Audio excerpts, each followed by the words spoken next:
اس کے بعد جلسے جلوس ہوئے، آصف علی زرداری آرام سے اپنی گیم کھیلتے رہے اور آخر میں وہ الگ ہو گئے اور شیرازہ منتشر ہو گیا۔ اب سینٹ پہ نظر ڈالتے ہیں تو آپ کو چیئرمین سینٹ جو ہیں وہ بھی آصف علی زرداری کی یعنی پیپلز پارٹی کے حمایت یافتہ نظر آتے ہیں۔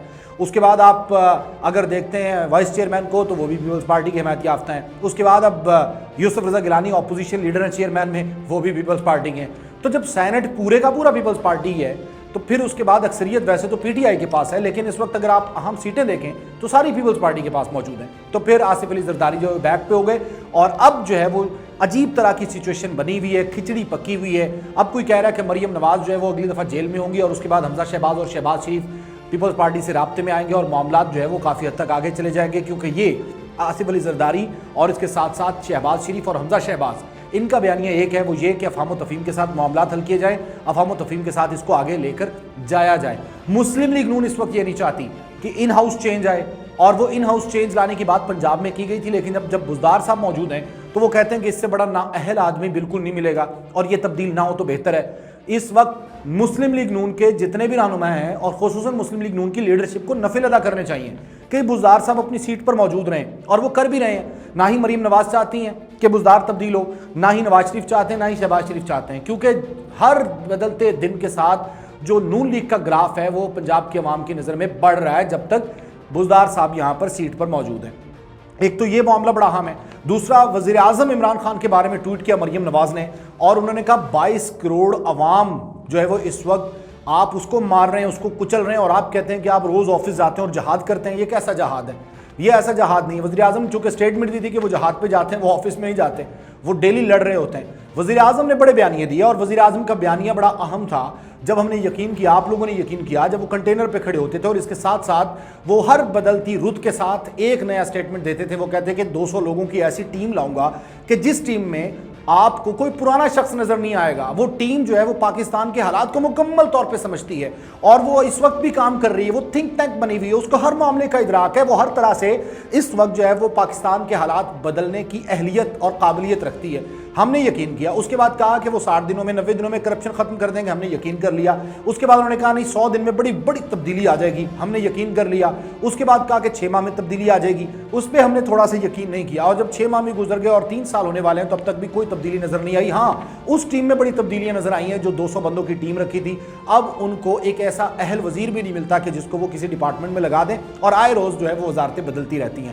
یہ وہ تمام تر دعوے اور وعدے تھے، اور اسی طرح وہ کال بھی وزیر اعظم کو کی گئی۔ وزیر اعظم کو خاتون نے کہا کہ اب اجازت دے دیں کہ گھبرا لیا جائے، کیونکہ چینی کے ریٹ جو ہے وہ آسمان پہ ہیں۔ چینی 55 روپے میں تھی 2018 میں، اور آج دیکھیے کہ 90-95 روپے جو ہے وہ چینی ہے، گو کہ حکومت نے 85 روپے ریٹ مقرر کیا ہوا ہے۔ اس کے ساتھ ساتھ آپ ڈالر کو دیکھ لیے، ڈالر اڑان بھر رہا ہے۔ 2018 میں جو ہے وہ ڈالر جو ہے وہ کسی اور ریٹ پر تھا، اور آج دیکھیے کہ کس ریٹ پر چلا گیا ہے۔ یہ کیوں ہو رہا ہے؟ اور اس کے ساتھ ساتھ جو چینی مافیا ہے، اس کے ساتھ ساتھ گندم کا مافیا ہے، آٹے کا مافیا ہے، وہ سارے وزیر اعظم کے ارد گرد موجود ہیں۔ کسی کو کوئی سزا نہیں ہوئی۔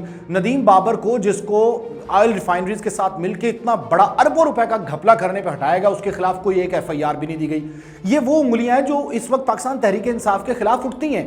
یہ وہ توقعات ہیں جو وزیر اعظم عمران خان نے خود عوام کو دلوائی تھی، اور ان کو کہا تھا کہ وہ بہت جلد جو ہے وہ جب اقتدار میں آئیں گے تو ریل پہ لوگی پیسوں کی، لوگ باہر سے نوکریاں کرنے یہاں پہ آئیں گے۔ یہ کہا تھا کہ سیاحت میں پاکستان پہلے نمبر پہ چلا جائے گا، پوری دنیا میں گرین پاسپورٹ کی عزت ہوگی، 90 دن میں کرپشن کا خاتمہ ہوگا، اور سب سے بڑا ناصور کرپشن کا ناصور ہے۔ لیکن ایسا نہیں ہوا، ہرگز نہیں ہوا۔ تو اس لیے وزیر اعظم عمران خان سے سوال تو بنتا ہے۔ سوال بننے کا مسئلہ نہیں ہے، سوال بالکل کیا جانا چاہیے، اور اس وقت عوام بھی سمجھ رہی ہے کہ وزیر اعظم جو ہے وہ کیا کر رہے ہیں، وہ کس طریقے سے کر رہے ہیں۔ پاکستان تحریک انصاف نے کس حد تک عوام کی امیدیں اور توقعات پوری کی ہیں، لیکن عوام ہرگز یہ نہیں چاہتے، نہ دوسرے لوگ چاہتے، نہ پیپلز پارٹی چاہتی ہے، اور نہ ہی مسلم لیگ نون کے اندر کچھ لوگ چاہتے ہیں، جس سے مراد میری حمزہ شہباز اور شہباز شریف کا پورا پینل ہے، ان کے حمایت یافتہ لوگ ہیں، ان کے حواری ہیں۔